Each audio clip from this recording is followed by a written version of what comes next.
So we're going to start by folding our fabric in half lengthwise with the right sides together. Now the right side is the pretty side of the fabric, but we're going to fold right sides together and we're going to sandwich our ribbon in between the fold. Now what we want to do is make sure that our ribbon is scooted way over against the fold of fabric and not over here where we'll be sewing, because we don't want to catch the ribbon while we sew. So I'm just going to pin this in place. This is just a straight tube of fabric. You probably would be able to sew this freehand on the machine without pinning. However, because this ribbon is there, this is going to help us keep it out of the way. But also, pinning is just a good habit to be in.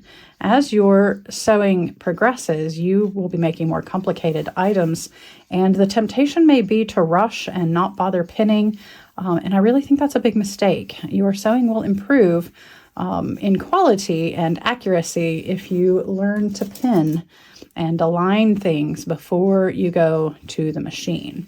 Take the time to pin it, and I think you will find that you will spend less time undoing if you take that step ahead. And what I'm going to do first is stitch this ribbon in place. I don't need to backstitch. I don't need to worry about this. This is actually going to end up cut off when we're finished, but just sort of at the top of this tube, I'm just going to stitch the ribbon down. Now I'm going to leave about 1 inch to 1.5 inches free at the top. Now as I get started sewing, I want the thread from the needle to go under and behind my presser foot and be out of the way that way. I'm going to back tack this bit, which means I'm just going to reverse for a couple of stitches as I get started. That locks this seam in place so it won't unravel. And then I'm just going to take my time and I'm stitching slowly. I know that from my needle to this first, just shy of this first line on my throat plate is about 1 centimeter. So that's what I'm using as my gauge. And I'm watching along here. I'm not watching the needle. I'm watching over here to make sure that my fabric is going where I want it to go. I will stop and remove my pin. Now, as I'm sewing, I'm using this hand to feel the ribbon inside, and I can feel that the ribbon edge is right here. And that way I know that I'm not stitching over it. If you stitch over the ribbon, it will defeat the purpose of the ribbon being in there. Your trick won't work. I'm using my right hand to guide the fabric.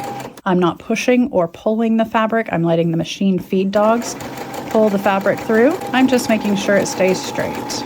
There's no reason to rush. Part of the enjoyment of sewing is the process of it, and I would encourage you to take your time and enjoy that. Now here at the end, we are also leaving our gap of around 1.5 inches or so. And I have back tacked again by reversing a couple of stitches and then going back forward a couple of stitches again to lock my seam so that it won't come unraveled.